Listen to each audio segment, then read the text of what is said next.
Alcohol उनको एक temporary happiness दे रही है, क्या तब भी अल्कोहल गलत है?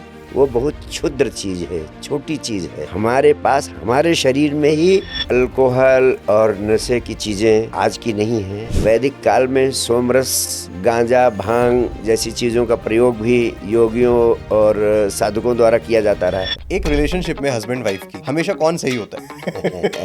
एक रश जब बॉडी में होता है ना, हार्मोनल रश जो होता है, तब दिमाग ना काम करना बंद कर देता है। The boy or the girls, they simply behave like animals. आज का युवा सोशल मीडिया का गुलाम बनता जा रहा है। चीजों को खत्म करना सबसे आसान होता है, उनको चलाना सबसे मुश्किल होता है। रहीमन धागा प्रेम का मत तोड़ो चटका, टूटे से फिर ना जुड़त, जुड़त गांठ पड़ जाए।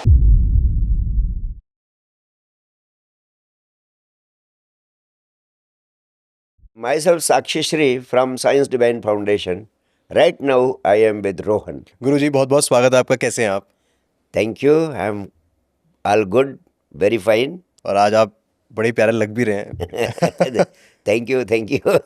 लेकिन मुझे सबसे पहले आपसे यही जानना था कि मैं आपसे जब भी मिला हूँ, जब भी मैंने आपकी वीडियोस देखी हैं, जी। हमेशा आपके चेहरे पे एक स्माइल रहती है, आप हंसते रहते हो।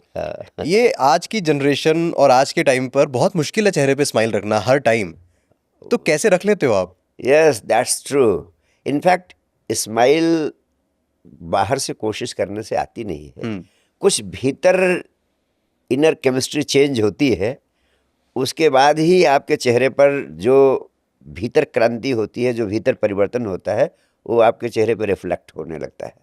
अगर सकारात्मक परिवर्तन आपके भीतर हो रहा है, सकारात्मक रासायनिक ऊर्जा आपके भीतर निर्मित हो रही है, तो आपके चेहरे पर मुस्कान आएगी।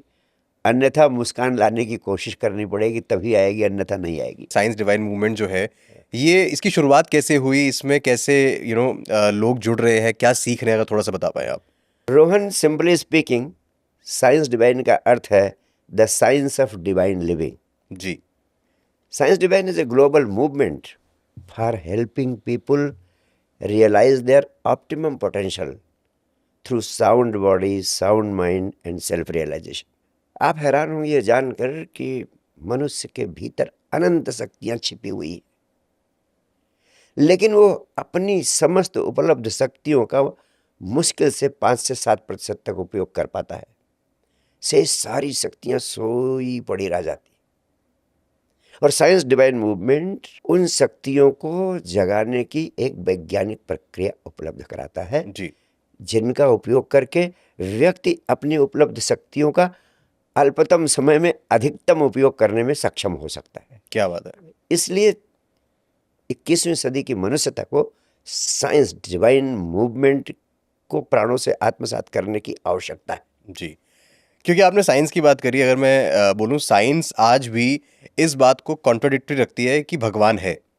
साइंस का ये मानना है कि जब हम उस चीज़ को देख नहीं सकते तो हम मान कैसे ले। या और आप ऑब्वियसली साइंस डिवाइन मूवमेंट, आप भी साइंस से कहीं ना कहीं जुड़े हुए हो, जी। तो मैं आपसे पर्सनली जानना चाहूँगा, आपके हिसाब से भगवान है या नहीं है? भगवान के संबंध में बहुत सारी धारणाएं इस पृथ्वी पर पैदा हो चुकी है। कोई इस तरह का भगवान मानता है, कोई उस तरह का भगवान मानता है, कोई स्त्री रूप में भगवान को खोजता है, वो पाता है, कोई पुरुष रूप में पाता है, कोई मंकी गॉड और एलिफेंट गॉड में भी भगवान को देखता है। निर्भर करता है कि आपकी भगवान की धारणा क्या। और मेरा मानना है अस्तित्व की वह ऊर्जा जिसे हम परमात्मा कहते आए हैं, अपने को परम शांति, परम आनंद के रूप में ही मनुष्य के जीवन में व्यक्त करती है। परमात्मा कोई व्यक्ति नहीं है सातवें आसमान पर बैठा हुआ, जो आपके आरती उतारने से, गिड़गिड़ाने से खुश हो जाएगा और कहेगा अब आपको वरदान देते हैं। इस अस्तित्व की परम ऊर्जा जिसे हम परमात्मा की संज्ञा देते आए हैं, अपने को परम शांति, परम आनंद के रूप में ही मनुष्य के जीवन में प्रकट करती। अगर आपके जीवन में शांति है, आनंद है, तो समझ लेना कि आप परमात्मा के निकट हैं। अगर आपके जीवन में शांति नहीं है, आनंद नहीं है, उदास, निराश, मरे मराए, मुरझाए हैं, ऊर्जा शून्य है, तो समझ लेना कि आप परमात्मा से वंचित। गुरुजी, अब कुछ सवाल मेरे पास हैं जो हमारे जीवन से जुड़े हुए हैं। जी जी। हमारे साथ घटित तो होते हैं वो, लेकिन हमें समझ नहीं आता कि इन कंडीशंस में हम करें तो करें क्या। जी जी। सो वी आर होपिंग कि हमें एक आंसर ऐसा मिलेगा जो हमारी लाइफ थोड़ी सी बेटर कर देगा। गुड। सबसे पहले तो आप मुझे बताइए कि एक रिलेशनशिप में हस्बैंड वाइफ की हाँ हाँ। हमेशा कौन सही होता है? ये जेंडर के आधार पर तो नहीं तय किया जा सकता है कि स्त्री सही होती है या पुरुष सही होता है। कभी स्त्री सही होती है, कभी पुरुष सही होता है, और ये तो निर्भर करता है कि एक एक विषय को देखना पड़ेगा कि उस विषय में स्त्री सही है या पुरुष सही है। लेकिन मैंने स्त्रियों को सॉरी मांगते हुए बहुत रेयर देखा है, हमेशा पुरुष ही बोल रहे होते हैं मेरी गलती है आखिरी में। जो ज़्यादा समझदार होता है वो जल्दी से सॉरी बोल देता है। सो बेसिकली वो ये सोचते हैं कि काहे इतना झंझट सिर पे ढोना, एक सॉरी कह देने से, बहुत सारा जवाब देने से मुक्त हो जाएंगे, इसलिए जल्दी से सॉरी बोल देते हैं। हाँ, क्योंकि जो हस्बैंड्स होते हैं ना उनके यहाँ पे सॉरी रखा रहता है, अच्छा चलो मेरी गलती है सॉरी। इस विषय को खत्म करते हैं। जी जी, दैट इज द वे। जी। एक और चीज़ बताइए मुझे कि आपके हिसाब से एक हेल्दी रिलेशनशिप क्या है? एक सुखी रिलेशनशिप किसे कहेंगे? अच्छी रिलेशनशिप का तो मैं इतना ही अर्थ समझता हूँ कि हम संबंधों में जिससे हमारी रिलेशनशिप है उसके प्रति ज़्यादा जागरूक हों, ज़्यादा होशपूर्ण रहें, वो उसके हैप्पीनेस का, उसकी खुशी का ज़्यादा ध्यान रखें। जिन चीज़ों से हमारा जीवन साथी अधिक खुश होता है उन पर हम ज़्यादा फोकस करें। जी। जिन चीज़ों से हमारे जीवन साथी को तकलीफ़ होती है हम हमेशा ध्यान रखें कि वैसे कृत्य, वैसे काम अवॉइड करें, जी। उनसे बचें। और वही रिलेशनशिप अच्छी होती है जहाँ हम अपने जीवन साथी को अधिक से अधिक खुश करने की चेष्टा में लगे रहते हैं। तो खुश करने का एक तरीका ये भी होता है कि उनके लिए गिफ्ट्स लेके जाओ। हाँ। तो आपके हिसाब से गिफ्ट देते रहने चाहिए थोड़े थोड़े टाइम पे, कुछ ना कुछ ऐसे एक स्पार्क रहता है रिलेशनशिप में। नो डाउट, गिफ्ट लेकर जाना अगर हम एक रिचुअल बना लेते हैं, एक कर्मकांड बना लेते हैं कि गिफ्ट लेकर जाएंगे तब वो खुश होगी, और हम भीतर से जले भुने रहते हैं लेकिन फिर भी कि वो खुश होगी इसलिए कोई ना कोई गिफ्ट लेकर जाते हैं, गिफ्ट देते हैं, मेरे ख्याल से ये टेम्परेरी समाधान ज़रूर हो सकता है। जी। इसे करना चाहिए क्योंकि टेम्परेरी भी बेटर है देन नथिंग। लेकिन वास्तव में हेल्दी रिलेशनशिप का आधार होता है प्राणों का गहरा प्रेम, प्राणों का सच्चा प्रेम। जब तक ये प्रेम नहीं होता है तब तक हम कितना भी artificial remedies, artificial measures adopt करें, हम एक दूसरे को खुश नहीं कर पाते। जी। हमें भीतर से अपने जीवन साथी के प्रति सच्चा प्रेम, गहन प्रेम पैदा करने की दिशा में जागरूक होना चाहिए। बिल्कुल। लेकिन कई बार गुरुजी ऐसा भी देखा गया है कि रिश्ते जो है ना बहुत जल्दी छोटी सी बात पर ख़त्म हो जाते हैं। चीज़ों को ख़त्म करना सबसे आसान होता है, उनको चलाना सबसे मुश्किल होता है। लोग एक इमोशन में, एक एग्रेशन में रिश्तों को तोड़ देते हैं। तो आप क्या बताना चाहेंगे, क्या सिखाना चाहेंगे कि रिश्तों को चलाएं ज़्यादा और तोड़ने पे कम ध्यान दें? इस पे आप क्या कहना चाहेंगे? निस्संदेह आपकी बात अर्थपूर्ण है कि रिश्ते टूट रहे हैं, उनको बचाने के लिए अगर हम निरंतर जागरूक नहीं रहेंगे जी।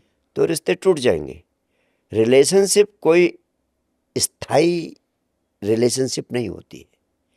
इसको हर रोज़ सींचना, संभालना, संवारना पड़ता है, और अगर आप हर रोज़ इसके प्रति सतर्क नहीं रहेंगे, जागरूक नहीं रहेंगे, होशपूर्ण नहीं रहेंगे तो रिश्ते बहुत सरलता से टूट जाते हैं।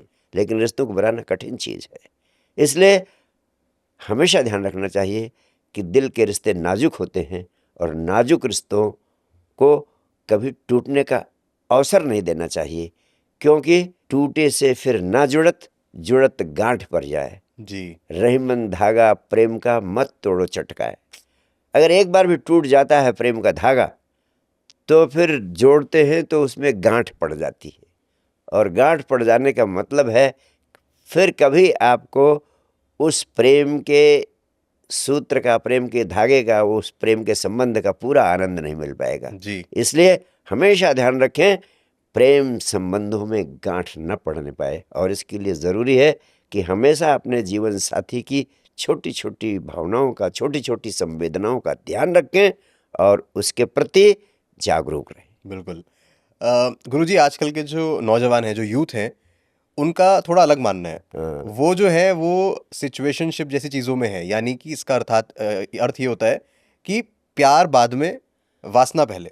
हम्म तो they prefer lust over love, hmm ये वाला सीन होता है। तो हम्म आपकी दृष्टि से आप इसको किस तरह से देखते हो कि आज के टाइम पर ऑब्वियसली एप्स इतनी आ गई हैं, जिसमें बहुत इजी है इन सब चीज़ों को करना, लस्ट अपना पूरा करना, तो लोग उस पर बहुत ज़्यादा इंक्लाइंड है। सो आप कैसे देखोगे इन चीज़ों को? रोहन, आपका प्रश्न बहुत महत्वपूर्ण है और आज की युवा पीढ़ी से बहुत गहराई से जुड़ा है। जी। और सबसे पहले तो युवा पीढ़ी को इस संदर्भ में मैं सचेत करना चाहता हूं कि अगर वास्तव में एक अच्छा और आनंदमय जीवन आज का युवा जीना चाहता है तो उसे अपने प्रेम संबंधों में बहुत अर्थपूर्ण, होशपूर्ण और जागरूक होने की ज़रूरत है। जी। कोई भी संबंध जो वासनाओं पर आधारित होता है, सिर्फ सेक्स के आकर्षण पर आधारित होता है, उसे मैं हार्मोनल लव कहता हूँ। Simply because of hormones you are excited towards the other and the other is excited towards you. That relationship can never become a relationship of love. Right. इसलिए मैं आपसे कहना चाहता हूं कि प्रेम और वासना में बड़ा मूलभूत फंडामेंटल डिफरेंस है। प्रेम एक प्रकार का आमंत्रण है और वासना एक प्रकार का आक्रमण। जब आप किसी के प्रति प्रेम के भाव से भरते हैं तो आपके प्राणों में आकांक्षा होती है कि आप दूसरे को आमंत्रित कर रहे हैं कि वो आपकी ओर आए। जी, बिल्कुल। और जब आपके भीतर वासना होती है, लस्ट होती है, भाव दूसरा होता है। ऐसा लगता है कि मैं कैसे इसको ग्रैब कर लूं, कैसे इसके ऊपर आक्रमण कर लूं, कैसे इसके ऊपर दौड़ पड़ूं, इसकी तरफ पहुंचकर इसको पकड़ लूं। एक में सब कुछ दे देने का भाव होता है और दूसरे में सब कुछ पा लेने का भाव होता है। जब सब कुछ दे देने का भाव होता है किसी के प्रति, उसे हम कहते हैं प्रेम। और जब दूसरे से सब कुछ ले लेने का भाव उमड़ता है, उसे हम कहते हैं वासना, उसे हम कहते हैं लस्ट, उसे हम कहते हैं हार्मोनल लव। क्या बात है गुरुजी, आई थिंक बहुत ही सुंदर तरीके से आपने इसको एक्सप्लेन किया जी। और आज की जो जनरेशन है जो इन चीज़ों में लगी है, उनको ये डिफरेंस जानना भी बहुत ज़रूरी है कि एक रश जब बॉडी में होता है ना, हार्मोनल रश जब होता है, तब दिमाग ना काम करना बंद कर देता है। कामना, yes yes yes, very true, and that is something common to all the animals. Then the boy or the girls, they simply behave like animals and every creature on this planet is behaving like that. तो अगर वहीं तक सीमित रह गए तो इसका मतलब वो पशु के तल से ऊपर नहीं उठे हैं। और यहीं पर रोहन में एक बड़ी महत्वपूर्ण बात कहना चाहता हूँ कि सिर्फ इस बात को समझ लेने से प्रेम नहीं पैदा हो सकता है जीवन में, और वासनात्मक आसक्ति से मुक्ति नहीं मिल सकती है। सिर्फ जो बातें मैंने कही, इनको सिर्फ सुन लेने से और समझ लेने से जी सच्चा प्यार नहीं पैदा हो जाएगा। सच्चा प्यार कैसे पैदा हो, ये युवा पीढ़ी के लिए सबसे महत्वपूर्ण प्रश्न है और जिस पर कोई भी ध्यान नहीं दे रहा है। न मनोवैज्ञानिक ध्यान दे रहे हैं, न चिकित्सक ध्यान दे रहे हैं, न गुरु ध्यान दे रहे हैं। मैं आपसे हृदय खोल कर कहना चाहता हूँ, आपके माध्यम से सारी युवा पीढ़ी को संदेश देना चाहता हूँ कि 21वीं सदी का युवा 24 घंटे अपने बुद्धि के केंद्र से जीता है। बल्कि इसको यो कहें कि हमारे जीवन के 4 तल जी। एक है शरीर का तल, दूसरा है बुद्धि का तल, तीसरा है हृदय का तल और चौथा है हमारी आत्मा का तल। अगर हमारा जीवन शरीर के तल पर और शरीर के तल पर ही निर्भर है, अगर हम सिर्फ शरीर के तल पर जीते हैं तो समझ लेना कि हम पशु से ऊपर नहीं उठे। शरीर की 2 ही आवश्यकताएं होती, एक आवश्यकता है सेक्स और दूसरी आवश्यकता है भोजन। तो अगर हम शरीर के तल पर जीते रहते हैं तो भोजन और सेक्स इसी की आपूर्ति में जिंदगी भर लगे रहते। मैं आपसे बताना चाहता हूं कि सबसे बड़े दुर्भाग्य का विषय है कि आज भी 21वीं सदी में भी अधिकांश मनुष्यता सिर्फ शरीर के तल पर जीती। जी, 2 ही चीज़ों के लिए, 2 ही चीज़ों के लिए, हंगर एंड सेक्स। भोजन चाहिए और सेक्स चाहिए, तो अपने को सबसे बड़ा रईस। और ये तो पशु भी करते। हाँ, 21वीं सदी में एक तीसरा आयाम तेजी से विकसित हुआ है, बुद्धि का। युवा पीढ़ी और अधिकांश लोग अब शरीर के तल से आगे बढ़कर बुद्धि के तल पर जीते रहते हैं। तो 99% चेतना उनकी शरीर के तल पर और बुद्धि के तल पर केंद्रित रहती है। जब बुद्धि के तल पर केंद्रित रहती है तो जिंदगी के सारे काम बुद्धि से करते हैं, बिल्कुल। यहाँ तक कि प्रेम भी बुद्धि से करते हैं, जो कि हृदय का काम है। जी। बुद्धि से प्रेम करने का अर्थ है, मेरे पास लड़कियां आती, लड़के आते, लड़कियां कहती हैं गुरुजी माँ बाप को समझा दो, इसी लड़के से मुझे शादी करनी, बड़ी ही जाति अलग है, कास्ट अलग है, caste factor should not be treated as the deciding factor. और उनको गुरुदेव ये भी आप समझा देना कि मैंने सोच समझ के प्रेम किया है। जी। लड़के के पास अपना खुद का बड़ा मकान है, BMW मर्सिडीज 3 है उसके घर में, और बड़ा बिजनेस भी चल रहा है। यानी ये जो प्रेम संबंध हमारा विकसित हुआ है, मैंने सोच समझ के किया है। BMW भी देख ली, बड़ा घर भी देख लिया, पैसे भी देख लिए और प्यार भी कर लिया। और प्यार भी कर लिया। तो ये प्यार कहाँ से आया? हृदय से नहीं आया, ये बुद्धि से आया, कैलकुलेशन से आया। हाँ, अगर युवा पीढ़ी को प्रेम के अनुभव में ले जाना है तो ध्यान ही एकमात्र माध्यम है। ध्यान है तो सब कुछ, ध्यान नहीं तो कुछ भी नहीं। जब चेतना बुद्धि से हृदय पर जाती तब जीवन में प्रेम के फूल खिलते। बिल्कुल। और जब प्रेम का फूल खिलेगा तो वासना समाप्त होगी। और जो मैंने कहा कि प्रेम और वासना के संबंधों में क्या अंतर है, वो संबंध तभी सच्चे अर्थों में युवाओं के जीवन के अनुभव का विषय होगा। तो ध्यान के माध्यम से ही रिलेशनशिप, जब ये चेतना हृदय केंद्र पर जाती है, जब हम हृदय से जीना शुरू करते हैं, तो पहली बार हमें पता चलता है कि प्रेम क्या होता है। और पहली बार फिर हम संबंधों में अपना नहीं, दूसरे का ख्याल अधिक रखते हैं, फोकस स्वयं पर नहीं, जिससे हमारा संबंध बनता है उसके प्रति हमारा फोकस चला जाता है। सो गुरुजी, आपको मूवीज देखने का शौक है, क्रिकेट देखने का शौक है? जी जी जी, आप देखते हो? हाँ, टाइम कम मिलता है लेकिन देखने का शौक तो है। तो कोई फेवरेट क्रिकेटर है आपका जिसका आपको पसंद है देखना, बैटिंग या बॉलिंग? वैसे तो सारे क्रिकेटर्स का देखता रहता हूँ। तो जो वर्तमान के क्रिकेटर्स हैं सबको देखता हूँ। विराट कोहली? हाँ हाँ हाँ। हाँ, यस। क्या बोलना चाहोगे? उनको ना गुस्सा बहुत आता है विराट कोहली को। हाँ, मतलब वो खेलते हुए एग्रेसिव बहुत हो जाते हैं। अच्छा। हाँ, बात बात पे उनके मुंह से गाली निकल जाती है। हाँ दिल्ली का लड़का है ये तो हाँ हाँ जुबान पे आ जाता है थोड़ा सा। हाँ, हाँ। बट प्लेयर बहुत अच्छे हैं, बट हाँ। गुस्सा बहुत जल्दी आता है उन्हें। देखिए रोहन जी, मेरे जीवन का अनुभव है कि कोई व्यक्ति किसी भी कला में कुशल हो सकता है। कला में कुशलता भी बहुत अद्भुत वरदान है, लेकिन मैं हमेशा इस बात पर जोर देता हूं कि जब तक व्यक्ति भीतर से स्वस्थ नहीं होगा, अगर भीतर से भी स्वस्थ हो जाए तो उसके जीवन के अन्य सभी आयामों में भी 4 चांद लग जाएंगे।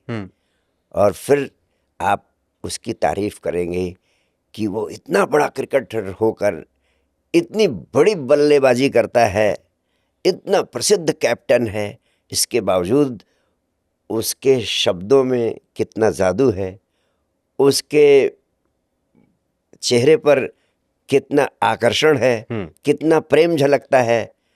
और ये सब सात्विक गुण हैं जो व्यक्ति के व्यक्तित्व में सौंदर्य की बढ़ोतरी कर देते हैं। जी।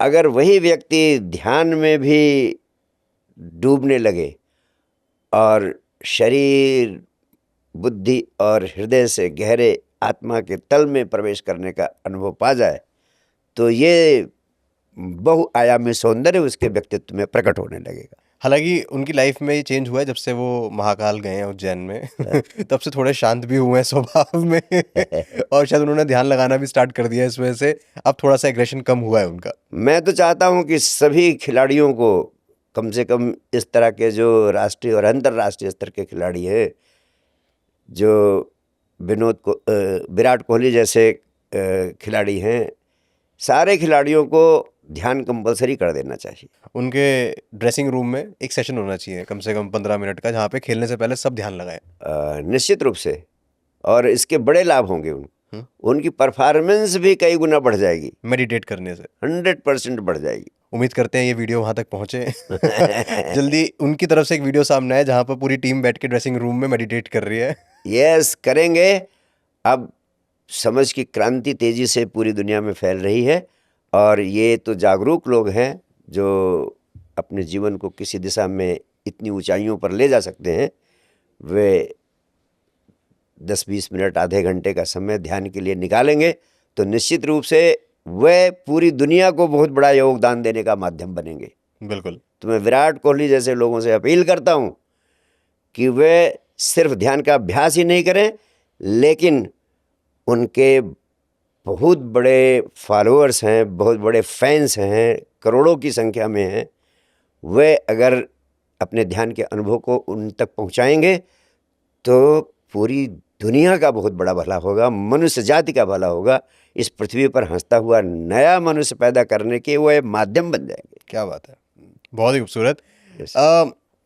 गुरुजी, थोड़ी देर पहले जब हम बात कर रहे थे लस्ट की, लव की, सेक्स की हमने बात करी, लेकिन मैं आपसे एक चीज़ पूछना चाहता हूँ कि ह्यूमन बॉडी की एक नीड तो होती है सेक्सुअल डिजायर, जी, सेक्सुअल वेलबींग करके एक पूरी टर्म है जी जी, साइंस की अगर हम बात करें। जी जी जी। तो जब आप ये बात बोल रहे हैं कि लस्ट जो है वो सब कुछ पा लेना है, हाँ, बट सेक्सुअल वेलबींग भी तो एक चीज़ है, तो उसमें कैसे फिर मतलब हम how can we be sexually healthy and sexually well? No doubt Rohan, sex तो मनुष्य के जीवन का अनिवार्य अंग है। सेक्स आपके शरीर के स्वास्थ्य के लिए अत्यंत अनिवार्य है, लेकिन शरीर को स्वस्थ रखने के लिए आनुपातिक रूप से जीवन में सेक्स का होना भी जरूरी है। वो एक आवश्यकता है, उसकी आपूर्ति होनी चाहिए, लेकिन सेक्स तक ही सीमित नहीं रह जाना चाहिए। सेक्स तक सीमित रह जाने का अर्थ है कि केवल आप शरीर तक सीमित रह गए, यानी पशुओं की जिंदगी जी रहे हैं। सेक्स को और आगे ले जाना चाहिए, इसे प्रेम भी बनना चाहिए, इसे और गहरे ले जाने की ज़रूरत है। जब तक सेक्स को प्रेम नहीं बनाएंगे, सेक्स ही प्रेम बनता है जी। तो जब तक सेक्स को प्रेम नहीं बनाएंगे और प्रेम को भी और आगे बढ़ाएं, तो जब वो आत्मा के तल पर पहुंच जाता है, हृदय से आत्मा के तल पर पहुंच जाता है, तब वो परमात्मा को यानी परम आनंद को पैदा कर देता है। तो from sex to love and from love to godliness, that should be the purpose, that should be the aim. Beautiful. एक और चीज़ आपसे मुझे जाननी है, आज का यूथ जो है ना वो अलग अलग तरीके के एडिक्शन में है, जिसमें से एक एडिक्शन जो है वो अल्कोहल भी है। जी जी जी। और अगर आप बात करोगे ना लोगों से जो अल्कोहलिक हैं या जो अल्कोहल कंज्यूम करते हैं, उनका एक कॉमन आंसर ही होता है कि अच्छा लगता है पी के, थोड़ा रिलैक्स हो जाता है, अपनी स्ट्रेस जो है उसको थोड़ा भूल जाते हैं, टेंशन फ्री हो जाते हैं, दिमाग हल्का हो जाता है, चेहरे पे अपने आप स्माइल आ जाती है। सो अगर अल्कोहल उनको एक टेम्पररी हैप्पीनेस दे रही है, क्या तब भी अल्कोहल गलत है अगर मैं बॉडी हार्म से अलग उसको रखूं तो? नो डाउट, अल्कोहल और नशे की चीज़ें आज की नहीं हैं, अनंत काल से, आदिकाल से किसी न किसी रूप में रही हैं जी। और यहाँ तक कि आध्यात्मिक जगत में भी इनका उपयोग किया गया है। आपने देखो होगा, आपने सुना होगा, वैदिक काल में सोमरस की बात आती है जी। और उसके बाद गांजा, भांग जैसी चीज़ों का प्रयोग भी योगियों और साधकों द्वारा किया जाता रहा है जी। लेकिन वास्तव में ये सारे प्रतीक के रूप में अध्यात्म जगत में देखे गए। ये इस बात का संकेत देते हैं कि एक अवस्था है आपकी चेतना की जो आप अनुभव करते हैं जब आप अल्कोहल के या किसी भी मादक द्रव्य के सेवन से प्राप्त करते हैं, जिसे आप कहते हैं कि हाई फील करते हैं या हैप्पी हाई हो जाता है, हैप्पी हाई फील करते हैं। ये हैप्पी हाई जो आप अल्कोहल या मादक द्रव्यों के सेवन से प्राप्त करते हैं, ये निश्चित रूप से एक अनुभव है जो हर व्यक्ति इस अनुभव को पाकर आनंदित होता है। जी। हमने इसे अध्यात्म जगत में भी प्रतीकों के रूप में, सोमरस के रूप में, गांजे के रूप में देखा, पाया। ये वही अवस्था है जो डिवाइन एक्सपीरियंस से मिलती है हमें, जी। और इसकी 100 गुना 1000 गुना ज़्यादा मादक होती है वो। जैसे आपने कभी भगवान शिव को देखा होगा कि बंद आंखों से आनंद में डूबे हुए, तो वो डिवाइन एक्सपीरियंस का नशा है, वो आत्मा के तल के अनुभव का नशा है, और वो शरीर को अस्वस्थ नहीं करता, नुकसान नहीं करता, बल्कि लाभ पहुंचाता है। आपके शरीर की उम्र बढ़ा देता है और हर पल के जीवन को आनंद से आपूरित कर देता है। बिल्कुल। तो इसलिए हमने ये संदेश देने की कोशिश की कि ये जो अल्कोहल और मादक द्रव्यों के सेवन से हम हैप्पी हाई फील करते हैं, वो बहुत क्षुद्र चीज़ है, छोटी चीज़ है। इसकी जगह हमारे पास, हमारे शरीर में ही आनंद को पैदा करने की महत्वपूर्ण विधियां हैं। हम उनका उपयोग करें तो हमारे शरीर को नुकसान भी नहीं होगा, और हम अपने भीतर के आनंद को पैदा कर सकेंगे। हमारे जीवन में प्रेम भी आएगा और परमात्मा भी आएगा, और इस अनुभव को जो अल्कोहल और मादक द्रव्यों के सेवन से मिलता है, उसे हम मेडिटेशन के, ध्यान के माध्यम से अपने भीतर पैदा कर सकते हैं। हमें उन्हें एक सब्स्टिट्यूट देने की ज़रूरत है, और meditation is the greatest substitute for alcohol, is the greatest substitute for all the drugs and addictions. So आपका ये कहना है कि आपको जो हैप्पी हाई अल्कोहल से मिल रहा है, उसका 1000 टाइम्स आपको मेडिटेट करके मिल सकता है, if you do it right, correctly and every day. Yes, 100%। So I think थोड़ा यूथ समझेगा इस चीज़ को एंड दे विल ट्राई। हमारी बातों पे शायद जल्दी विश्वास ना करें, बट जब उस चीज़ को एक्सपीरियंस करेंगे, इस डिवाइन पावर को, तब उनको समझ में आएगा कि ज़्यादा हैप्पी है। मेरा तो मानना है कि सभी पेरेंट्स को, शिक्षकों को, समाज को, सरकारों को ध्यान के पक्ष में एक विराट अभियान खड़ा करना चाहिए, और nurturing childhood with love and meditation along with world class education, बचपन से ही ध्यान और प्रेम की दीक्षा तथा आधुनिक ज्ञान और विज्ञान की विश्व स्तरीय शिक्षा उपलब्ध कराना, ये दुनिया की सभी सरकार का लक्ष्य निर्धारित कर देना चाहिए। जब तक हम बचपन से बच्चों को ध्यान की दीक्षा नहीं देंगे, तब तक हम युवा पीढ़ी को सही दिशा नहीं दे पाएंगे। ध्यान ही एकमात्र औषधि है जिससे युवा, भारतवर्ष का युवा, अपने पुरानी विरासत को सारी दुनिया में फैला सकता है। पहले अपने जीवन में उतारे, फिर सारे विश्व को इस देन को दे। भारत पुनः जगत गुरु होकर रहेगा। बिल्कुल। आई थिंक गुरुजी, सरकार को अपने सिलेबस में एक बहुत अहम हिस्सा इसको बना लेना चाहिए कि पढ़ाई जब होगी उसके साथ साथ हम मेडिटेशन भी सिखाएंगे, हम ध्यान लगाना भी सिखाएंगे, जैसे ओवरऑल वेलबींग पे काम हो सके उनके। Rohan, you will be surprise to know कि मैंने इसीलिए साइंस डिवाइन मूवमेंट के माध्यम से हर घर शिक्षा, हर घर ध्यान, हर घर शिक्षा, हर घर ध्यान, हर घर शिक्षा, हर घर ध्यान का मूवमेंट चलाया। क्या बात है। आपके मूवमेंट के साथ और लाखों करोड़ लोग जुड़े, because this is for the betterment of the society. So we all wish कि जितने ज़्यादा लोग जुड़ेंगे तो ज़्यादा सीख पाएंगे। रोहन, मेरा हर घर के माँ बाप से हृदय से अपील करना चाहता हूँ कि घर में एक दिन भोजन ना करें तो चलेगा, लेकिन एक दिन घर के सारे लोग एक साथ बैठकर ध्यान ना करें तो न चलेगा। जिस दिन ये सपना साकार हो जाएगा, उस दिन इस पृथ्वी पर हंसता हुआ नया मनुष्य पैदा हो जाएगा। क्या बात है। गुरुजी, कोई ऐसा ध्यान की टेक्निक या कोई तरीका है जो आप अभी हमें बता सकते हैं, बहुत छोटा सा, जो कुछ भी ना कर पाए इंसान, कहीं भी बैठा हो जी, उस तरह से वो ध्यान कर सके, किसी भी सिचुएशन में वो हो, बट एटलीस्ट इतना तो कर ले वो? रोहन जी, इस संबंध में मैं आपको सबसे पहली बात बताना चाहूँगा कि पहले सिर्फ इतना जान लें कि ध्यान का अर्थ क्या होता है। फिर ध्यान करना बहुत सरल हो जाता है। ध्यान का अर्थ किसी देवी देवता या गुरु के चित्र पर चेतना को केंद्रित करना ध्यान नहीं है। ध्यान का अर्थ है ध्यानम निर्विषयो मनः। It is being in a state of contentless consciousness. जब आप होशपूर्ण तो हों, लेकिन आपके चित्त के सामने कोई विषय या कोई विचार न हो।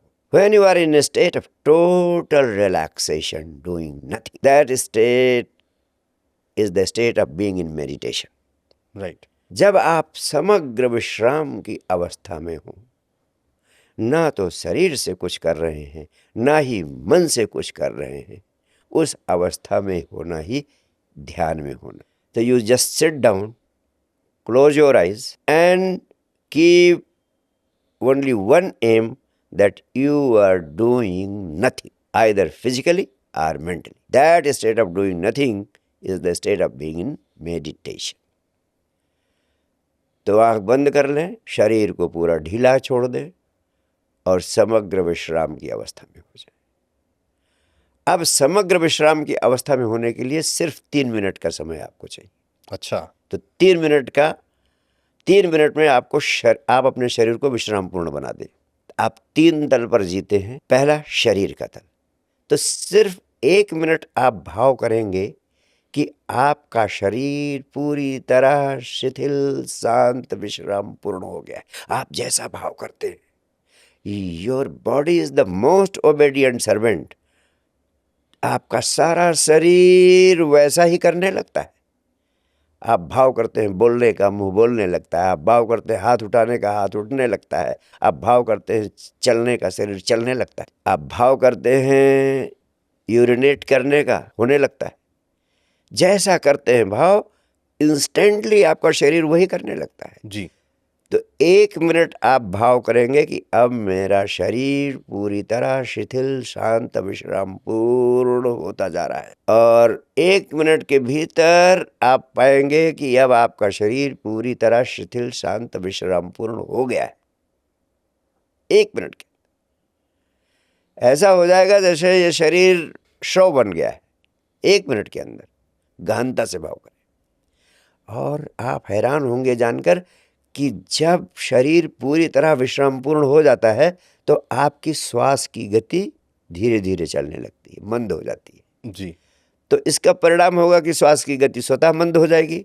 लेकिन अब दूसरे 1 मिनट में आपको भाव करना है कि अब मेरी श्वास भी शिथिल, शांत, मंद होती जा रही है। शिथिल, शांत, मंद होती जा रही है।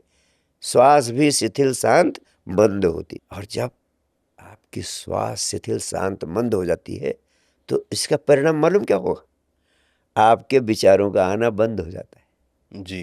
तो तीसरे मिनट में आपको भाव करना है कि अब मेरे विचारों का आना भी शिथिल, शांत, बंद हो गया है। विचारों का आना भी शिथिल हो गया है, शांत हो गया है, बंद हो गया है। पहले से ही विचारों का आना शिथिल पड़ जाएगा, लेकिन 1 मिनट और गहनता से भाव करना है। तीसरे 1 मिनट, तो तीसरे मिनट में आप पाएंगे कि विचारों का आना भी बंद हो गया है। तो 3 मिनट के भीतर आपने शरीर को सुला दिया, श्वास को सुला दिया और विचारों को सुला दिया। यही अवस्था आपकी नींद में होती है। अब आपका पूरा शरीर आपने 3 मिनट के भीतर सुला दिया। अब आप भाव करें। भगवान कृष्ण कहते हैं गीता में, हृदय गुफा में सूक्ष्म प्रकाश के रूप में विद्यमान हूं मैं। तो अब भाव करें कि आप सूक्ष्म प्रकाश के रूप में इस शरीर के भीतर हृदय गुफा में विराजमान। तो शरीर को आपने सुला दिया है, लेकिन आप शरीर नहीं है। आप इस शरीर के भीतर हृदय गुफा में सूक्ष्म प्रकाश के रूप में विराजमान है और इस शरीर को सोता हुआ देख रहे। इसी को कहते हैं साक्षी भाव से शरीर को सोता हुआ देखते रहे। और आप जागे हुए हैं, शरीर सो रहा है। यही ध्यान की अवस्था है। जी। आप जागे हुए हैं और शरीर सो रहा है। नींद में क्या होता है? नींद में शरीर सो रहा होता है, आप मूर्छा में होते हैं, बेहोश होते हैं। ध्यान में इतना ही अंतर है कि शरीर तो सोता है, लेकिन आप जागे हुए होते हैं। आप जागे हुए हैं और चारों तरफ होशपूर्ण हैं। अगर कोई ध्वनि नहीं होती है तो उस सन्नाटे को सुन रहे हैं, जो साइलेंस का, मौन का सन्नाटा है। गहन मौन के सन्नाटे को सुन रहे हैं। या अगर बाहर गाड़ियाँ जा रही हैं, उनके हार्न बज रहे हैं या कुत्ते भौंक रहे हैं, तो सब कुछ आप साक्षी भाव से सुन रहे हैं। जी। और 10 मिनट तक इसी भाव में आप शरीर को सोते रहने दें और स्वयं जागे रहें, साक्षी भाव से चारों तरफ हो रही ध्वनियों को सुनते रहें। ये ध्यान की गहन अवस्था है। इस तरह का ये 13 मिनट का ध्यान अगर आप अभ्यास करते हैं, इस अभ्यास को आप रात में जब बिस्तर पर सोने जाते हैं, that is the best time to practice this meditation. उस समय आपको ये बहाना भी नहीं मिलेगा कि मेरे पास टाइम नहीं है, जी। क्योंकि बिस्तर पर जाना ही है।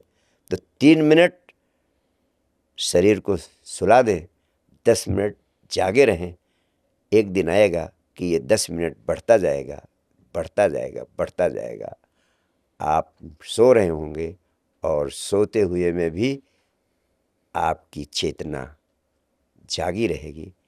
यही परम अवस्था है जो आपको बुद्धत्व को उपलब्ध करा सकती है, जिसको भगवान कृष्ण कहते हैं कि योगी तब भी जागते रहते हैं जब सारी दुनिया सो जाती है। जी।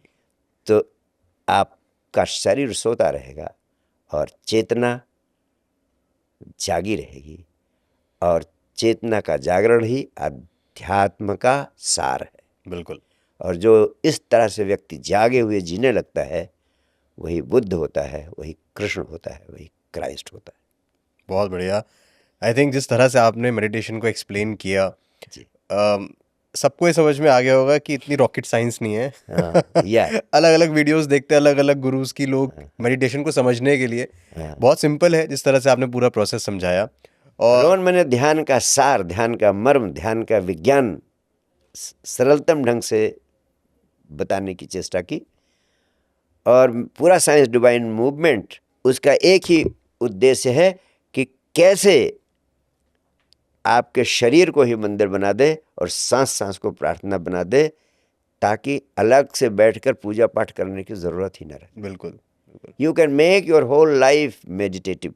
गुरुजी, आप सोशल मीडिया यूज़ करते हो, इंस्टाग्राम, फेसबुक? हाँ, कम करते हैं, लेकिन कभी कभी तो कर ही देते हैं। अब ये चारों तरफ हो रहा है, कैसे कोई बचा रह सकता है। लेकिन स्क्रीन टाइम करके एक चीज़ होती है हर जी मोबाइल जी में, जहाँ पर जी वो ये बताता है कि आपका स्क्रीन टाइम कितना है, कितने घंटे आप मोबाइल पर अपना टाइम स्पेंड कर रहे हो। जी जी जी। आज के टाइम पे मैं आपको अगर एवरेज बताऊं तो एक यूथ का एवरेज स्क्रीन टाइम है 6 से 8 घंटे। हाँ इसका मतलब 6 से 8 घंटे वो मोबाइल फ़ोन पर है। हाँ और उसमें ऐसा नहीं है कि वो कुछ सीख रहा है, वो इंस्टाग्राम पर रील्स देख रहा है, फेसबुक पर है, अलग अलग प्लेटफॉर्म्स पर है। सो आपके हिसाब से दिन का 6-8 घंटा इन सोशल मीडिया एप्स पर स्पेंड करना, how do you see it, कि क्या इससे बॉडी को थोड़ा बेटर फील हो रहा है, या आप और इंडल्ज होते जा रहे हो, आपका दिमाग और 4 चीज़ों में बिजी हो जा रहा है जिसकी वजह से आपका दिमाग खराब हो रहा है? सो आप किस तरह देखते हो इस चीज़ को? वास्तव में कहूँ तो आज का युवा सोशल मीडिया का गुलाम बनता जा रहा है। Social media is a wonderful instrument, एक बहुत ही बड़ा वरदान है मनुष्य जाति के लिए, स्पेशली युवाओं के लिए। लेकिन निर्भर करता है कि आप इसका उपयोग कैसे करते हैं। जी। अगर आपको इसका सकारात्मक उपयोग करने की कला आ जाए तो ये आपके लिए वरदान है, अन्यथा ये आपके लिए अभिशाप हो जाएगा। और आज की युवा पीढ़ी के लिए सोशल मीडिया अभिशाप होता जा रहा है। राइट। अब इससे मुक्त कैसे हुआ जाए? उपदेशों से मुक्त नहीं हुआ जा सकता। अगर युवाओं से कहा जाए कि सोशल मीडिया के दुष्प्रभावों के बारे में, नेगेटिव इफेक्ट्स के बारे में कुछ बातें बताएं, तो हमसे आपसे ज़्यादा अच्छा प्रवचन वो दे देंगे। तो उपदेशों से, सुझावों से, परामर्शों से कोई काम नहीं होने वाला है। मैं चाहता हूं देश का हर युवा शरीर के तल पर, मानसिक तल पर, आत्मा के तल पर स्वस्थ। राइट। और इस दिशा में उसे 1 घंटे व्यायाम करना चाहिए शरीर के लिए। एक ज़ेन मोड करके ऑप्शन होता है फ़ोन में गुरुजी, उस मोड को अगर आप लगा दो ना, तो इतने घंटे आपका मोबाइल चलता नहीं है। हाँ, आप कुछ भी कर लो, आप उसे चला ही नहीं सकते। ये फ़ोन में फीचर है ज़ेन मोड, मतलब अब मैं अपने फ़ोन से दूर रहूंगा ही रहूंगा। क्योंकि ना आप उसे फ़ोन कर सकते, ना कुछ भी नहीं होगा, आपका फ़ोन जो है एक डब्बा बन जाएगा। ओके। सो मुझे लगता है कि ज़ेन मोड का इस्तेमाल भी ना काफ़ी लोगों को अब कर लेना चाहिए। वो ज़ेन मोड आपको फोन हाथ में होते हुए भी इस्तेमाल नहीं करने देगा। एटलीस्ट यहाँ से शुरुआत तो करो फोन से दूर रहने की। रोहन, मैं आपके विचार से बिल्कुल सहमत नहीं हूँ। अच्छा। इसका कारण है जी। कि जन मोड को कौन इस्तेमाल करेगा? युवा करेगा। और युवा की तो यही समस्या है कि मन है कि मानता नहीं। वो कैसे इस आपके सुझाव का, आपका सुझाव अनमोल है, मैं ये नहीं कह रहा हूं कि आपके सुझाव की कोई ताकत नहीं, आपका सुझाव अनमोल है, लेकिन युवा इसको क्यों फॉलो करे? क्या युवा को नहीं पता है जन मोड क्या? जन मोड से भी ज्यादा शक्तिशाली मोड है, आप अपने मोबाइल को छत पे रख दो, स्विच ऑफ कर दो, स्विच ऑफ कर दो, यहीं बैठे बैठे स्विच ऑफ कर दो। स्विच ऑफ करना भी तो जन मोड हो गया, लेकिन नहीं कर पाता ना। कैसे करे वो इस काम को, ये मेन समस्या है। जन मोड में कैसे जाए वो? जन मोड में ले जाने के लिए जरूरी है रोहन जी कि पहले वो बीमार है, तो बीमार की बीमारी जब तक नहीं आप दूर करेंगे, जब तक आप उसकी इनर केमिस्ट्री नहीं चेंज करेंगे, वो केमिस्ट्री जिससे वो स्वस्थ हो जाए, तब तक वो नहीं जन मोड में जा पाए। जन मोड में जाना ही उपाय है, लेकिन जन मोड में कैसे जाए ये समस्या है। Getting my point? राइट। तो जन मोड में जाने के लिए हर युवा को शरीर के तल पर स्वस्थ रहने के लिए कम से कम 40 मिनट व्यायाम करना चाहिए और कम से कम 20 मिनट ध्यान करना चाहिए। अगर वो व्यायाम करेगा, ध्यान करेगा, तो उसके भीतर की केमिस्ट्री सही होगी। अब उसके भीतर वो क्षमता पैदा होगी, जो करना चाहिए वो उससे होने लगेगा, जो नहीं करना चाहिए वो उससे छूटता चला जाएगा। ये औषधि है, ध्यान औषधि है। सो आपका कहने का मतलब कि जेन मोड का बटन दबाने तक के लिए यस, पहले उसको ट्यूनिंग करनी फिजिकली, मेंटली, इमोशनली प्रिपेयर करना पड़ेगा। और जब भीतर का रसायन बदलेगा, तब युवाओं के लिए मैं दूसरा महत्वपूर्ण सुझाव देना चाहता हूं कि अपने जीवन की प्रायोरिटीज निर्धारित करें। हर युवा को हर शाम सोने से पहले जरूर लिख लेना चाहिए अपनी डायरी में कि कल दिन में वह कौन कौन से काम करेगा। टू डू लिस्ट बनानी चाहिए। और उस टू डू लिस्ट का वो 2 आधार होना चाहिए, essentials of the day and non essentials of the day. ठीक है। तो जो उसके एसेंशियल काम है, जैसे 1 2 3 3 काम एसेंशियल उसे चुन लेना चाहिए। पहला काम ये, दूसरा काम ये, तीसरा काम ये। कुछ भी होता रहे, आंधी आए तूफान आए, पहले 3 एसेंशियल कामों को जो उसने चुन लिया है रात में, पहले 1 2 3 उसका समय निर्धारित करके और उस समय की अवधि में उन कामों को जरूर करे। ठीक है। Prioritize your life first. और उसके बाद जो समय मिलता है उसमें नॉन एसेंशियल्स को तय कर ले कि इतना देर में सोशल मीडिया में जाऊंगा, इतना यहाँ जाऊंगा, इतना वहां जाऊंगा। तो जब उसकी एसेंशियल्स ऑफ लाइफ पूरी हो जाएंगी, उसके भीतर एक तृप्ति का, आनंद का बोध होगा कि I have finished the work of the day. अब जो उसके पास समय बचा है उसमें वो सोशल मीडिया के लिए और ऐसी जैसी कुछ कम एसेंशियल चीजें जो हैं उनके लिए भी 1 2 3 की लिस्ट बना ले। जैसे नेटफ्लिक्स एंड चिल जो है वो या बाद में करें। या तो अगर आप इतना भी जागरूक नहीं है, जो व्यक्ति इतना भी नहीं अपने जीवन के प्रति जाग सकता है कि जीवन का अनमोल क्षण कहाँ बिता रहा है, तो उस व्यक्ति से ना तो उसके जीवन के अच्छे होने की संभावना है, ना वो समाज के लिए कुछ कर सकता है, ना परिवार के लिए कुछ कर सकता है, ना देश के लिए कर सकता है, ना मनुष्यता के लिए कुछ कर सकता है। गुरुजी, लेकिन जब हम सोशल मीडिया की बात करते हैं ना, या इंटरनेट की बात करते हैं, तो आजकल हर एक ऐप पर न्यूडिटी, ये दोनों चीजें बहुत ज्यादा देखने को मिल रही हैं। जी जी। और यूथ को एक तरह से एडिक्शन हो गया है का। Quite true. आप कैसे देखते हैं कि क्या इम्पैक्ट डालता है दिमाग पर, बॉडी पर? वास्तव में एक प्रकार का सीरियस एडिक्शन क्रिएट कर देता है। और जब आज के युवा देखते रहते हैं, तो जितनी देर देखते हैं उतनी देर वे मेंटल सेक्स में डूब जाते हैं। वास्तव में सेक्स तो फिजिकल एक्ट है जी, शरीर के तल पे होता है, लेकिन वे देखते देखते सेक्स उनके लिए मेंटल एक्ट हो जाता है। यहाँ तक कि 24 घंटे मेंटल सेक्स में इन्वॉल्व रहने लगते हैं युवा। कुछ भी कर रहे हैं, खाली बैठे हैं, यात्रा कर रहे हैं, मेंटल सेक्स में इन्वॉल्व है। तो इससे उनका मस्तिष्क, उनका मन पूरी तरह विकृत हो जाता है। इतना विकृत हो जाता है कि उसकी हर प्रकार की क्रिएटिविटी खत्म हो जाती है। ऐसा व्यक्ति जीवन में कभी कुछ ना तो बड़े काम कर सकता है, ना कोई सृजनात्मक काम कर सकता है, और ना कोई महत्वपूर्ण योगदान दे सकता है। वो तो सच्चे अर्थों में मानसिक रूप से अपंग हो जाता है। गुरुजी आजकल ना ये भी बहुत चीजें हैं कि गाली देना ना एक कल्चर बन गया है। जी।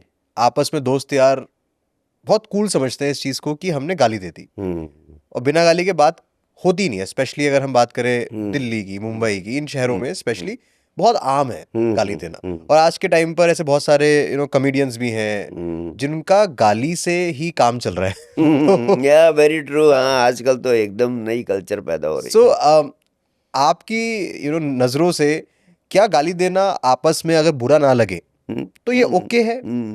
और गालियां भी मतलब वो इस लेवल की हो जाती है कि उसमें फैमिली इन्वॉल्व हो जाती है, माँ बहन पे गाली आ जाती है। जी जी जी।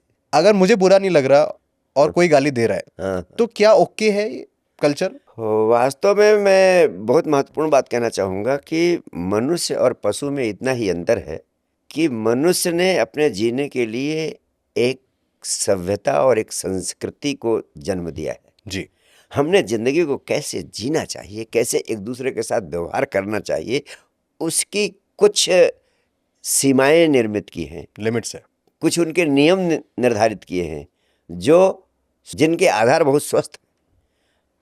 तो अगर हम उस सभ्यता और संस्कृति को छोड़कर जंगली ढंग से व्यवहार करते हैं तो जब सारे लोग ही वैसा व्यवहार करने लगेंगे तो कुछ बुरा नहीं लगेगा। जैसे जब सारे लोग ही पागल हों तो अगर कोई एक बुद्धिमानी की बात करेगा तो उसे मूर्ख कहा जाएगा। जी। तो अब इतना पागलपन लोगों में बढ़ता जा रहा है, ये बड़े दुर्भाग्य की बात है। हमें सोचना पड़ेगा कि हम सभ्य और सुसंस्कृत समाज के लोग हैं या हम अभी जंगली अवस्था में हैं। अगर हम वास्तव में सभ्य और सुसंस्कृत हैं तो हमें अपने बोलचाल की भाषा, अपनी जीवन शैली को सकारात्मक रखना पड़ेगा और उन अश्लील और गंदे शब्दों का प्रयोग बिल्कुल नहीं करना चाहिए, क्योंकि वे हमारी मानसिकता को विकृत करते हैं। जैसा जैसा हम बोलते हैं वैसे वैसे हमारे भाव बनते हैं और वैसे वैसे ही हमारे जीवन में परिवर्तन आने लगते हैं। तो एक बहुत ही विकृत समाज का निर्माण करने जा रहे हैं अगर हम इस संस्कृति को बढ़ावा देते हैं। इस संस्कृति को तत्काल समाप्त किए जाने की जरूरत है। सो आपके हिसाब से जो ये गाली गलौज करते हैं जंगली है? बिल्कुल अवांछनीय है, जंगली है। अवांछनीय मतलब? अवांछनीय मीन्स अनडिजायरेबल। अच्छा, अनडिजायरेबल। आपकी हिंदी इतनी शुद्ध है। बट आपने बहुत सही तरीके से इस चीज को डिस्क्राइब किया। जी। आई थिंक थोड़ा गाली गलौज बंद होगा। अरे बिल्कुल बंद हो जाना चाहिए। और बहुत सारी चीज़ें हम करते हैं। हर व्यक्ति अपनी पत्नी के साथ सोता है रात में, सत्य है, लेकिन क्या हम खुलेआम सड़क पर पत्नी के साथ सेक्स करने लगेंगे तो हम असभ्य कहे जाएंगे कि नहीं? जिन गालियों का प्रयोग करते हैं लोग, वे गालियाँ तो माँ बहन, भाई बहन, पति पत्नी, इन सब के रिश्तों में इतनी विकृति का संकेत देते हैं और उसका बहाना वो लेते हैं कि क्या मैं कोई झूठ बोल रहा हूँ। ऐसा तो होता ही, बहुत सारी चीज़ें होती हैं, लेकिन सभ्यता और संस्कृति कहती है कि वो पर्दे के पीछे होती है। जी। कुछ चीज़ें होती हैं जो पर्दे पर होती हैं, कुछ चीज़ें जो होती हैं पर्दे के पीछे होती हैं। उनकी शोभा पर्दे के पीछे होने में है। जो चीज़ें पर्दे के पीछे होती हैं वह चीज़ें पर्दे पर होने लगेंगी तो वास्तव में हम पागलों के समाज का निर्माण कर देंगे। गुरुजी, आपको पता है सिंगर्स जो हैं उनमें से एक सिंगर है दिलजीत दोसांझ। पंजाबी सिंगर हैं। जी जी जी इनका भी कॉन्सर्ट भी पूरे इंडिया में हुआ, लाखों करोड़ लोग ने इनके कॉन्सर्ट्स देखे। जी। इनका म्यूजिक अलग जगह है, लेकिन इन्होंने अपने कॉन्सर्ट में जिस तरह की सोच आप रखते हैं उन्होंने भी दर्शाई कि आपको ध्यान लगाना चाहिए, आपको मेडिटेशन करना चाहिए। लाखों करोड़ों लोग उनको फॉलो करते हैं, उनके कॉन्सर्ट्स में आते हैं, और वो अपने गानों के बीच में उन्होंने ये बात भी बोली कि आप ध्यान लगाइए, मेडिटेट करिए, आप जीवन में जो पाना चाहते हैं वो आप हासिल कर लेंगे। सो दिलजीत दोसांझ के बारे में अगर आप कुछ बोलना चाहें, और उनका ये जो थॉट है जहां पर वो बोल रहे हैं कि अगर आपने ध्यान लगाना स्टार्ट किया और मैनिफेस्ट कर लिया किसी चीज को तो आप उसको पा लेंगे, इन दोनों चीज के बारे में अगर आप कुछ बोलना चाहें। नो डाउट रोहन, मुझे बड़ी खुशी होती है जब सेलिब्रिटीज, सुपर स्टार्स अच्छी बातों को समाज के बड़े तबके तक पहुंचाने का माध्यम बन जाते हैं। निस्संदेह दिलजीत ध्यान, योग और मैनिफेस्टेशन की बातें बड़े पैमाने पर लोगों तक पहुंचा रहे हैं। मैं उसके विज्ञान को समझा देना चाहता हूं। जी बताइए। जब आप ध्यान की अवस्था में होते हैं, 10 मिनट आपने ध्यान किया, आपका अवचेतन मन सक्रिय हो जाता है, अनकॉन्शियस माइंड, सब कॉन्शियस माइंड Subconscious mind. आपका सक्रिय हो जाता है, और उस समय सक्रिय हुए अवचेतन मन के समक्ष जो भी चित्र आप बनाते हैं उसको ग्रहण कर लेता है, और वह इतना शक्तिशाली है अवचेतन मन कि वो उसको असलियत में प्रकट कर देता है। तो आपने सपोज 10 मिनट ध्यान किया, आपका अवचेतन मन सक्रिय हो गया, उसके बाद 5 मिनट के लिए visualize what you want to achieve as if you have already achieved it. अपनी चाह को साकार होता हुआ अनुभव करें और उसकी खुशी भी महसूस करें। तो जो आप साकार होता हुआ अनुभव करेंगे और उसकी खुशी महसूस करेंगे, वह आपके अवचेतन मन के कैमरे में रिकॉर्ड हो जाएगी। सो इसका अगर मैं फ्लो क्यूमुलेट करूं तो ये होगा कि आप मेडिटेट करो, मेडिटेट करने के बाद विजुअलाइज करो कि आप जीवन में क्या चाहते हो, विच इज कॉल्ड मैनिफेस्टेशन। जी आप उस चीज को जी भी लो, हाँ, विजुअलाइज करते हुए कि मैं अगर उस स्टेज पर हूं या मैंने अगर उस चीज को अचीव कर लिया तो एज मुझे if you have already achieved it, जैसे आपने उसे प्राप्त ही कर लिया है। यानी आप उस स्टेज पे अपने को, उस स्टेट में अपने को कर लें कि जैसे I have आपने that thing, अपनी हाँ। चाह को साकार कर लिया है, you have already achieved it. और इतना ही नहीं करना है, you have to feel the joy of having achieved it. उसके पा लेने के आनंद को भी अनुभव करना है। And then we will see कि how universe will work, and you know हमें वो चीज मिलती चली जाएगी। वो आपके अवचेतन मन में रिकॉर्ड हो जाएगी, और जब अवचेतन मन में रिकॉर्ड हो जाती है कोई चीज़, तो आपका काम पूरा हो जाता है। अवचेतन मन अपने आप ऐसी परिस्थितियां पैदा करेगा, ऐसे लोगों को मिला देगा, ऐसे इंफ्रास्ट्रक्चर उपलब्ध कराएगा, आप हैरान हो जाएंगे, आश्चर्यचकित हो जाएंगे कि कैसे ये सारे लोग हमारी चाह को साकार करने के लिए इंस्ट्रूमेंटल हो गए हैं। कैसे ये सारे लोग जिनको मैंने सोचा नहीं था वही टकराने लगेंगे, वही लोग मिलने लगे हैं, और आप पाएंगे कि देखते देखते असंभव भी संभव होता जा रहा है। क्या बात है। तो मैनिफेस्टेशन का माइंड पावर मेडिटेशन बहुत शक्तिशाली टूर है, बहुत शक्तिशाली हथियार है। इसलिए मैं तो कहता हूँ हर युवा को माइंड पावर मेडिटेशन का अभ्यास करना चाहिए, उसका रास्ता बहुत आसान हो जाएगा। जी बहुत बढ़िया। आपने अभी बातों बातों में एक चीज बोली, धन और ध्यान। सो मैं आपसे पूछना चाहता हूँ, यूजुअली जितने भी गुरु होते हैं वो बोलते हैं कि पैसा वैसा ठीक है अपने लाइफ में जॉय और किसी तरीके से ढूंढो, पैसा इज वेरी टेम्पररी थिंग, और यूजुअली ये बोला जाता है कि money can not buy happiness. जी सो मैं आपसे प्रैक्टिकली पूछना चाहता हूँ, जी जी जी। क्या पैसा कमाना चाहिए दिल खोल के अपनी लाइफ में, या फिर पैसा छोड़ो, ध्यान करो, भगवान में ध्यान लगाओ? आप क्या इस पे बोलना चाहोगे? वास्तव में मेरा मानना है कि धन बहुत उपयोगी साधन है, माध्यम है, इससे बहुत कुछ पाया जा सकता है। एटलीस्ट कम से कम जिंदगी की सारी सुख सुविधाएं तो पाई ही जा सकती हैं। जी। और जिंदगी की सुख सुविधाएं पा लेना बहुत महत्वपूर्ण है, क्योंकि उनके बिना आप ध्यान की दिशा में सक्रिय हों और परमात्मा की सोचें, यह असंभव है। सो पहले धन फिर ध्यान। पहले धन जरूरी है, लेकिन धन पर ही ना केंद्रित हो जाएं, धन पर ही ना रुक जाएं। जी। आपके भीतर ठहर जाने की भी क्षमता होनी चाहिए। एक पॉइंट पर आकर सेटिस्फाई होना जरूरी है। हाँ, जो देखिए, मनुष्य के जीवन की आवश्यकताएं सीमित हैं, कामनाएं अनंत हैं। जी। अगर अनंत कामनाओं के जाल में उलझेंगे तो एक जन्म क्या, हजारों जन्म भी उलझे रहेंगे लेकिन अतृप्त रह जाएंगे। जी जी। तो जब आपकी जिंदगी की आवश्यकताएं पूरी हो जाए, सुख समृद्धि जितना चाहिए जीवन के लिए उतना मिल जाए आपको, तो अपनी जीवन ऊर्जा को धन का अंबार लगाने में मत लगा देना।